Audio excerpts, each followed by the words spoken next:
Malalayang Beach Walk telah selesai digarap dan dalam waktu dekat objek wisata prestisius berbiaya miliaran rupiah ini akan dibuka Tribuners. Rencananya Malalayang Beach Walk ini akan diresmikan oleh Presiden Jokowi bersama beberapa lokasi wisata baru di Manado dan Minut. Dan bagaimana informasi lengkapnya akan disampaikan oleh rekan Arthur Rompis dari Tribun Manado. Silakan rekan Arthur. Ya, selamat sore Ariska dan Tribuners. Jadi Malalayang Beach Walk ini lokasinya sudah selesai dibuat sejak beberapa bulan yang lalu, namun ini masih belum dibuka karena masih menanti untuk diresmikan.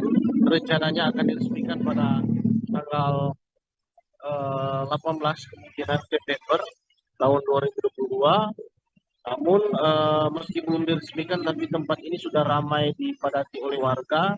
Jadi warga itu masuk ke dalam lewat pintu-pintu seng yang memagari lokasi tersebut. Dan Tribuners, lokasi tersebut memang sangat indah. Memang lokasinya menyerupai kawasan pedestrian dengan trotoar, dengan lampu, dengan fasilitas-fasilitas yang sangat baik. Banyak sekali foto booth dan juga di situ ada stand UMKM. Dan ini memang tempat yang kadang-kadang menjadi ikon baru wisata di Manado selain Taken, karena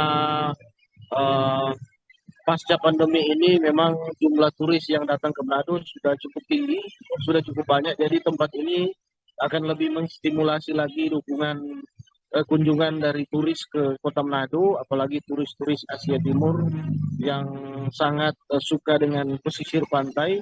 Jadi yang keistimewaan lokasi ini adalah lokasinya juga berada di pesisir pantai Manado. Jadi sangat indah, baik bagi wisatawan asing maupun wisatawan lokal untuk memanfaatkan keindahan di lokasi. Demikian Ariska. Baik, terima kasih rekan Arthur Rompis dari Tribun Manado. Jangan lupa subscribe, share, komen, dan like ya.